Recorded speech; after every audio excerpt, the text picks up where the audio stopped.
Boa tarde, amada e amado do Senhor. Passando aqui para deixar uma palavra de Deus para edificar a nossa vida, bem? Abra comigo no livro de Lucas, capítulo 8, e vamos orar ao Senhor? Pai Santo, Deus de poder e Deus de glória, Santo de Israel, venha ministrar, venha falar conosco, é o que eu te peço, no nome do Senhor Jesus. Aleluia.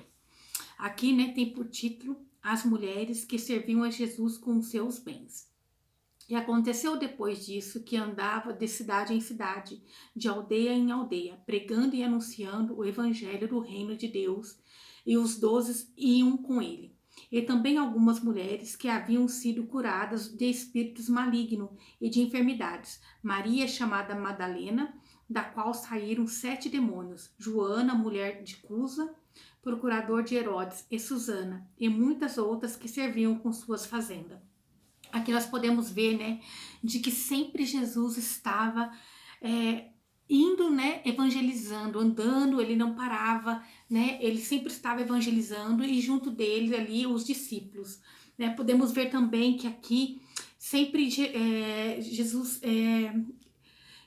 além de estar com os discípulos, ele sempre no Novo Testamento, ele estava aqui dando honra, uma honraria para as mulheres, sempre estava dizendo, Lucas principalmente, ele sempre está citando as mulheres, Aqui as mulheres estavam agradecendo ao Senhor com o que elas tinham, com as fazendas que elas tinham em relação ao dinheiro, financeiramente, de alguma forma, beneficiando ao Senhor, em gratidão por tudo que o Senhor tinha feito, curado, cuidado, zelado delas, tendo libertado elas de espíritos imundos.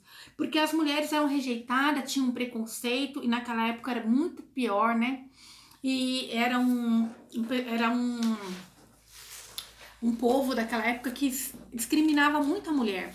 Então elas eram muito gratas porque Jesus veio e ele era cheio do poder. Por mais que muitos não aceitassem, ele tinha um poder, ele era Deus. E elas ali ficavam muito gratas de que elas eram reconhecidas, elas eram acolhidas, eram libertas, eram cuidadas pelo Rei dos Reis, Senhor dos Senhores.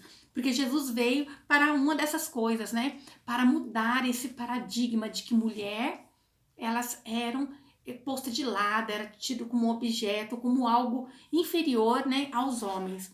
Então, o Senhor, aqui no livro de Lucas, a gente pode ver que o Senhor, ele sempre estava ali dando oportunidade para as mulheres se destacar, Então, Lucas menciona as mulheres aqui de uma forma honoravelmente, Podemos ver também a fé dessas mulheres, A gratidão que essas mulheres tinham, Porque, na verdade, elas não foram elas que venderam Jesus por moedas, não foram elas que saíram correndo na hora que Jesus estava sendo perseguido, mas sim elas foram as primeiras ali a ir até o túmulo de Jesus para ver se ele estava ali.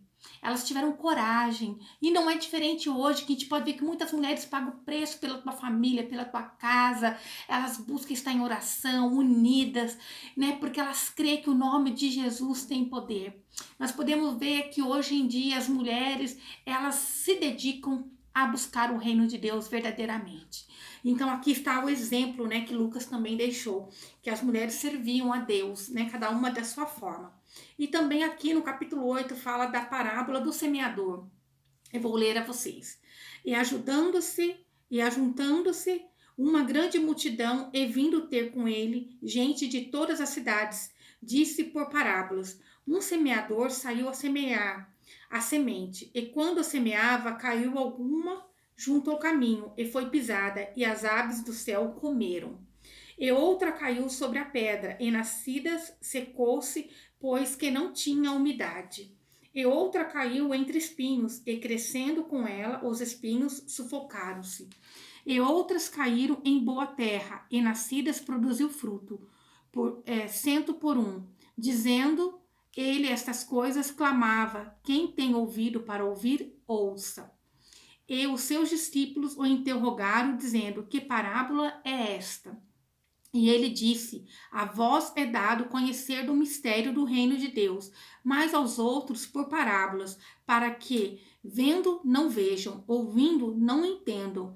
Esta é, pois, a parábola, a semente é a palavra de Deus, Então aqui o Senhor começou a explicar a parábola para os seus discípulos. né? Então, aqui o Senhor falava por parábolas, porque aqueles que realmente queriam conhecer mais de Deus ia se esforçar para entender, né? Ia pedir ali, né, discernimento para Deus, para poder entender. Então, o Senhor sempre falava em parábolas. Aqui ele foi explicar para os discípulos.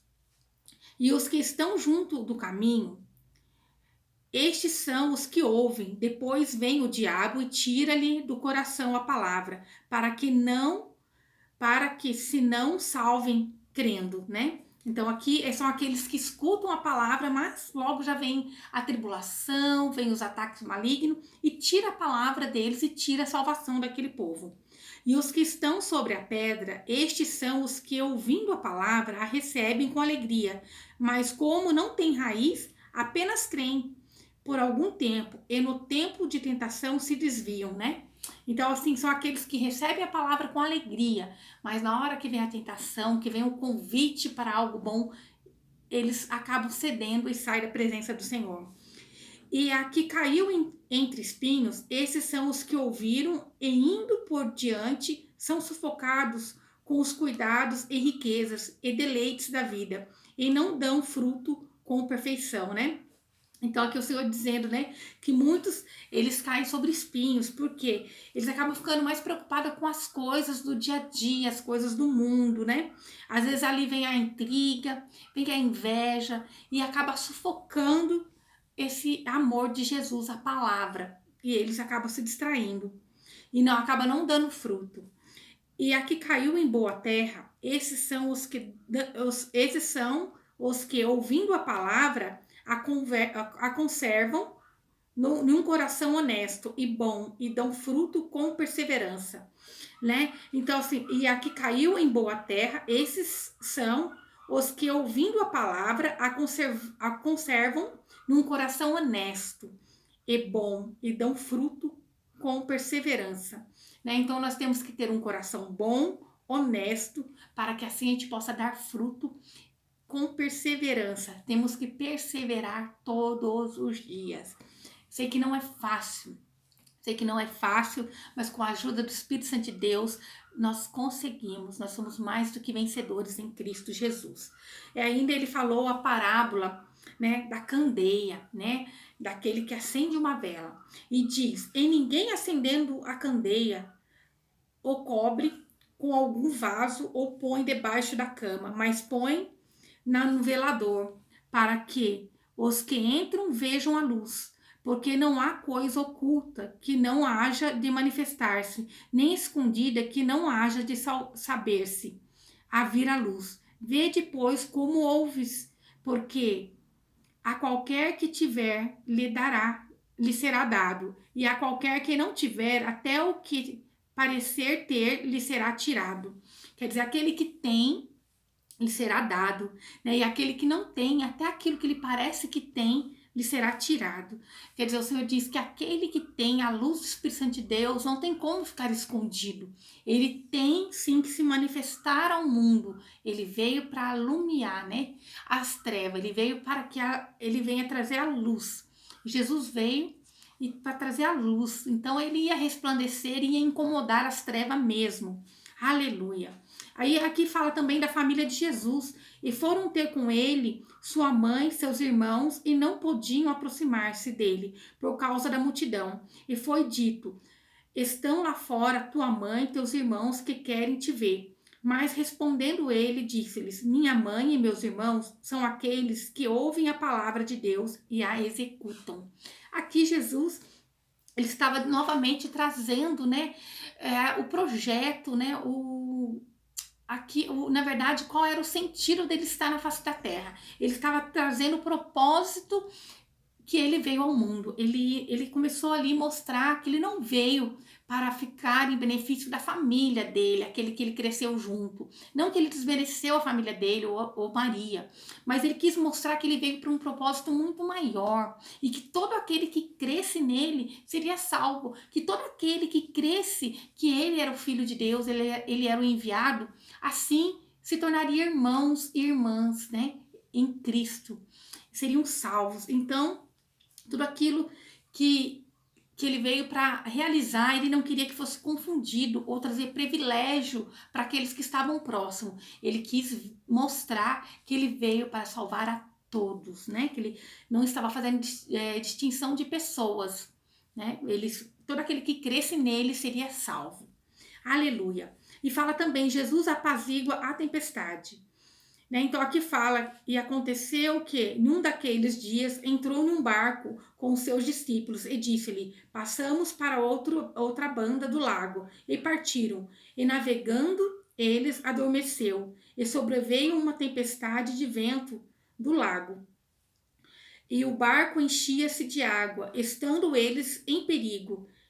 E chegando-se a ele, despertaram, dizendo, Mestre, Mestre, estamos perecendo. E ele levantou-se e repreendeu o vento e a fúria da água. E cessaram-se e fez bonança. E disse-lhe, onde está a vossa fé? E eles, temendo, maravilharam-se, dizendo uns aos outros, quem é este que até o vento e a tempestade manda e lhe obedecem? Então aqui, né, eles estavam com o rei, né, o Senhor dos Senhores, o Deus que criou o céu e a terra. E eles temeram. Então acordaram Jesus, mestre, olha, não está vendo que estamos aqui passando aflição, né, a tempestade se levantou e o Senhor está dormindo. Mas ali Jesus estava mostrando, quando ele dormia, o cansaço, né, que já estava vindo, fazendo milagres, pregando, né, evangelizando. E o cansaço bateu nele, porque ele era humano. E ele ia salvar aquele povo, né? Mas eles ficaram tão desesperados ali, com medo. E Jesus então falou, mas, né, onde está a tua fé? Né? Onde está a vossa fé? Né? São tão pequeninos, né? Estão aqui com o dono da vida e estão preocupados. Então é assim, Jesus. Você pode pensar que ele não está no barco, você pode pensar que ele adormeceu e que ele não está te ouvindo, mas no tempo certo, na hora certa, basta você crer no nome de Jesus, porque ele está no teu barco, ele vai dar uma ordem e toda a tempestade vai ter que, né, cessar. Ele dá ordem ao vento e à tempestade e a bonança vem, no nome de Jesus. Ainda aqui fala do endemoniado de Gadareno, né?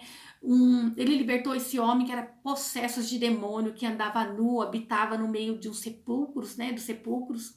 Jesus expulsou os demônios dele e saindo do homem, entrou nos porcos e eles, né, se lançaram ali num despenhadeiro.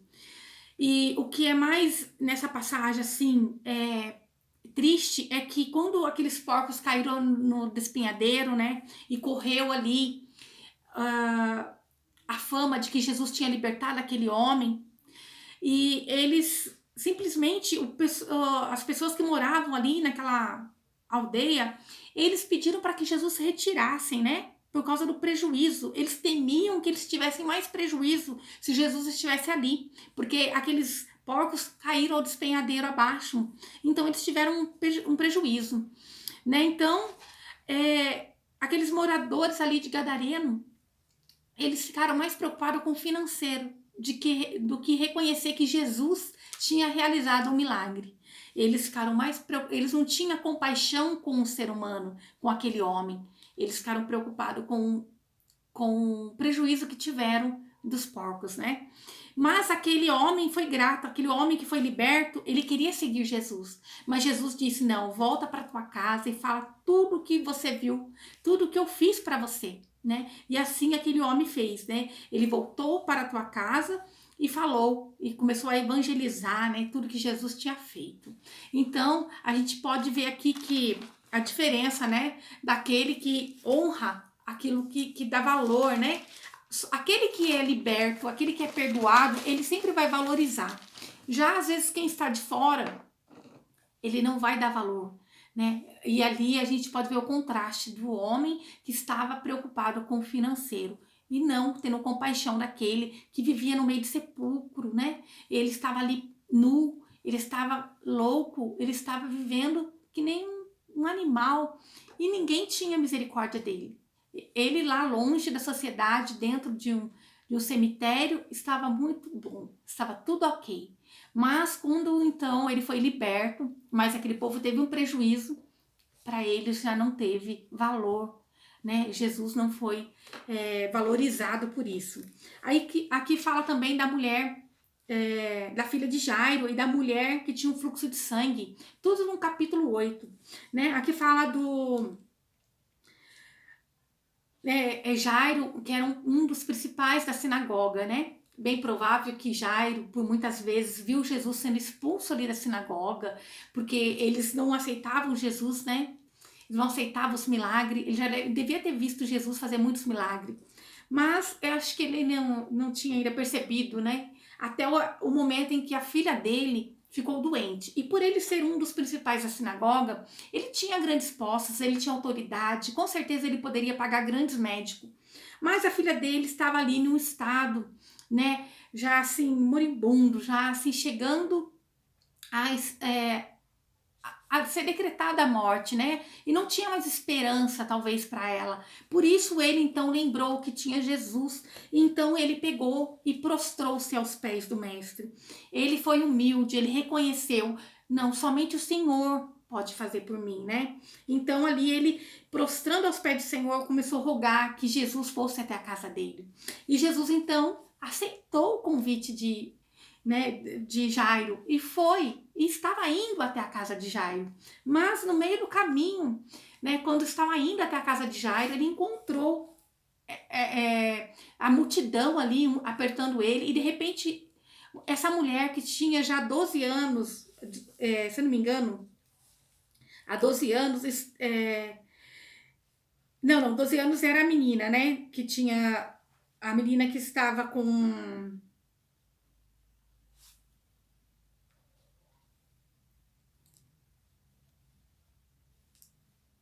Então, há 12 anos também, essa mulher do fluxo de sangue, né? A menina, filha de Jairo, tinha 12 anos, e essa mulher do fluxo de sangue já há 12 anos sofria com esse fluxo de sangue.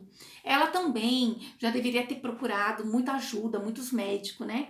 Mas ela não obteve resultado. E quando ela ouviu falar do mestre, ela foi atrás do mestre, aquele que poderia curá-la. E então ela chegou por detrás da multidão e tocou na orla do vestido de Jesus, para assim ela crendo que, olha, só de eu tocar nele eu já posso ser curada. Enquanto Jairo, ele se humilhou diante do Senhor, prostrou-se, né, e clamou ao Senhor, ela pensou assim, aqui por trás eu já posso tocar e receber a minha bênção. A fé dela foi bonita, verdadeira, mas de alguma forma ela estava ali se escondendo, ela não estava se arriscando totalmente, porque ela não era bem vista no meio, ela era tida como imunda por estar, né, com aquele fluxo de sangue. Mas quando saiu virtude de Jesus, ele então ali perguntou, quem tocou em mim? Aí até os discípulos falaram, mas como o Senhor pergunta quem tocou em você, né, no Senhor, sendo que tem uma multidão? Mas Jesus disse, não, alguém, né, tocou em mim diferente. Não com essas palavras, vocês vão ler o versículo, o capítulo 8 todinho, é lindo, né? Então o Senhor disse, de mim saiu virtude. E aquela mulher então reconheceu que estancou, né? Quando ela tocou, estancou o fluxo de sangue, mas ela tinha que reconhecer e dar a honra ao Senhor, porque foi Ele que curou, né? Então, ele disse, quem é que me tocou, né? Então, vendo a mulher que não podia ocultar, aproximou-se tremendo e prostrando-se. Agora sim, ela começou, né, a fazer o que era correto. Ela se prostrou diante dele, né, diante de Jesus, e declarou, declarou diante de todo o povo, né, a causa porque havia tocado e como logo sarou. Como logo ela tinha sarado, né? Então ali ela teve que reconhecer diante de todos, né, que ela foi curada. Assim é todos nós como vamos para a presença do Senhor. Nós temos que reconhecer que Jesus é o nosso único e suficiente Salvador. Aceitar Jesus, professar com a nossa boca diante de todos. Foi o que Jesus fez ali, né? Ela recebeu a bênção. Quantas vezes a gente às vezes vai num culto, e eu recebi Jesus no primeiro culto que eu fui dentro de uma igreja. Né? Acho que no segundo eu fui visitar uma igreja, depois eu fui numa outra onde eu fui batizada, e eu já aceitei Jesus naquela mesma noite. Eu tinha certeza do que eu queria para minha vida. Mas tem muitas pessoas que vai várias vezes, recebem as bênçãos, mas não professa Jesus. né? E nisso eles receberam a bênção, mas não professaram Jesus, não estão salvos ainda, né? Não estão ali lutando para ser salvo, não estão sendo perdoados, mas Jesus queria que ela fosse salva no nome de Jesus. Então ele queria ali não para envergonhá-la, mas queria que ela reconhecesse que ele era Deus. Queria que não só ela recebesse a cura, mas que ela aceitasse ele como seu único e suficiente Salvador, né? E então ali ela teve que falar diante de todos, confessar diante de todos que ele fez o milagre, né? Então, por isso que é bom darmos testemunho de quando Jesus nos cura, nos liberta, quando ele nos abençoa, quando, né, a gente está numa porta fechada e ele abre, dar testemunho que Jesus age na nossa vida. Isso é para edificar a vida de outros, isso é para reconhecer que ele é Deus na nossa vida. A importância de testemunharmos o que Jesus faz na nossa vida, o que Deus faz na nossa vida, né? Então ele disse para ela: tem bom ânimo, filha, a tua fé te salvou, vai em paz. Então o Senhor queria que ela reconhecesse diante dos homens e mostrasse que a fé dela foi grande, de só tocar no mestre ela foi curada. Então ele ali falando ainda, chegou outros, né, dos principais da sinagoga dizendo que a filha de Jairo já estava morta, que não precisava mais incomodar o mestre.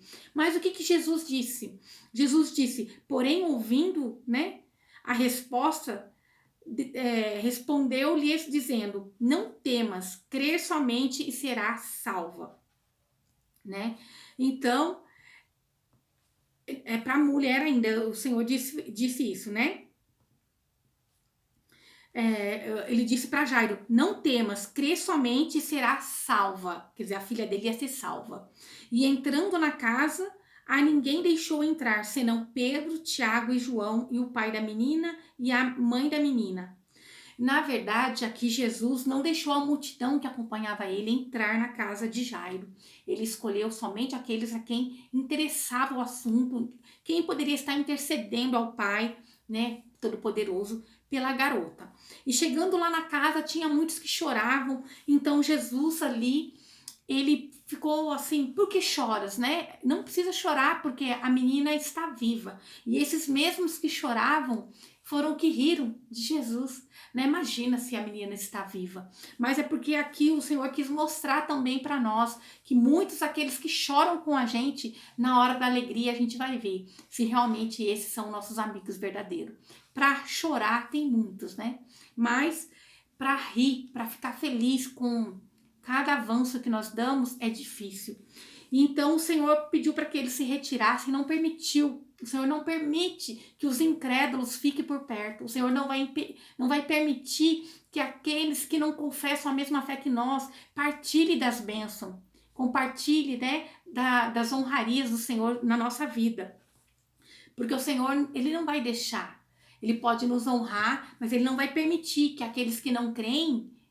O Senhor não fala para te guardar raiva, mas ele não fala que a gente é obrigado a caminhar com aqueles que não confiam conosco, né? Não tem a mesma fé, não confia no propósito do Senhor na nossa vida, não. Então o Senhor ali não permitiu aquele povo ver o milagre, né? E então o Senhor pegando na mão da menina disse: levanta-te, né? Levanta-te, menina. E o espírito voltou e logo levantou. E Jesus mandou que lhe desse de comer. Então a menina levantou e assim que Jesus falou, levanta-te, menina, né? E ele falou, olha, agora vocês aí adultos alimente a menina, né? Eu não sei qual que é a menina da tua vida que você olha e fala, está morrendo. Olha, é meu emprego, é meu trabalho. Eu não sei qual que é a menina da tua vida que você olha e você não vê saída. Você acha que vai ser o fim. Mas Jesus está dando uma ordem. Levanta-te, vai dar tudo certo. E você, como adulto, e você com a tua menina, seus sonhos, o Senhor está dando uma ordem para que ela levante. Ela não morreu, ela dorme. Né? Pode ser que não é no momento. É permissão do Senhor, às vezes está parado para até você clamar ao mestre e ele chegar e dar uma ordem. Dar uma ordem para esse problema. Levanta-te para aquilo que você acha que está falido. Levanta-te para aquela saúde sua que você acha que não tem mais jeito. O Senhor diz: levanta-te, né? Anima-te, porque Ele é contigo, Jesus é contigo. Aleluia, alimenta o teu sonho, alimenta você, alimente o teu sonho agora que Jesus levantou ele, alimente a tua fé, dá brado de vitória. E como que você vai alimentar? Ouvindo a palavra de Deus, né? Porque a palavra de Deus é que nos garante a vitória. Ela é boca de Deus na terra. Aleluia, glória a Deus. Então nós podemos ver aqui em Lucas como foi o ministério de Jesus na face da terra. É maravilhoso, é grandioso. Não tem como não crer em Jesus. Ele é um Deus que veio e fez tantos milagres, e ele tem feito tantos milagres. Por isso a importância de nós falarmos daquilo que o Senhor fez e vai fazer na nossa vida, porque nós cremos. Aleluia. Quando você tiver algo para profetizar, né, dar testemunho, não deixe de dá testemunho, mesmo que você ache que é coisa pequena, mas dá testemunho, aleluia, que vai edificar a fé de outras pessoas, né, tudo aquilo que o Senhor fizer na tua vida, dê testemunho, né, escreva aí embaixo, fala o que o Senhor tem feito na tua vida, os livramentos, as bênçãos que o Senhor tem derramado, as portas que o Senhor tem derramado sobre a tua vida. Aleluia. E eu, como serva do Senhor, né, eu profetizo na tua vida no nome de Jesus, que aquilo que estava morto, aquilo que parecia ser o fim, o Senhor está dando uma ordem para que cresça, para que renove, para que venha fluir, para que venha dar frutos no nome de Jesus. Aleluia. E quando esses frutos, né, vierem à tua mão, quando todo esse milagre acontecer, você vai testemunhar no nome de Jesus, para a honra e glória do nome de Jesus. Vamos orar ao Senhor? Pai Santo, Deus de poder e Deus de glória, Senhor. Que a gente venha, Senhor, prostrar o teu pé, aos seus pés, como fez Jairo, Senhor. Que a gente venha acreditar, Pai, como Jairo acreditou que o Senhor estava indo até a casa dele. Pai, que mesmo que no meio do caminho surjam outros problemas, Senhor, mesmo que pareça que está demorando, mas o Senhor chegou a tempo, o Senhor levantou, o Senhor deu ordem, Senhor, para que aquela menina se levantasse e fosse curada, para que ela revivesse, ela ressuscitou, Senhor. Então assim eu creio que o Senhor está dizendo que tudo aquilo que estava morto, o Senhor ressuscita hoje. A alegria, Senhor, tudo aquilo que era, Senhor, tristeza, agora está caindo por terra. E a alegria está brotando, está fluindo, Senhor, na vida desse meu irmão, dessa minha irmã. Pai, se é a dispensa dela, Pai, que ela olha e não vê saída, eu creio no nome de Jesus que a providência está chegando. Senhor Jesus, que a porta que estava fechada vai abrir, Senhor. Que aonde estava doente vai haver cura, Pai, no nome de Jesus. E aonde que tem alguém precisando de uma libertação, Senhor, assim como o Senhor libertou aquele homem, Pai, que andava nu, no meio do sepulcro, Senhor, endemoniado, Pai, que o Senhor possa agora, Pai, libertar, Senhor, das drogas, da prostituição, Pai. Reveste a vida desse meu irmão, dessa minha irmã, repreendendo a fúria do inimigo, que eu te peço, no nome de Jesus. Que o Senhor te abençoe e te guarde e faça o rosto dele resplandecer sobre você e que ele te traga paz, a paz que excede todo entendimento humano. Glória a Deus, aleluia.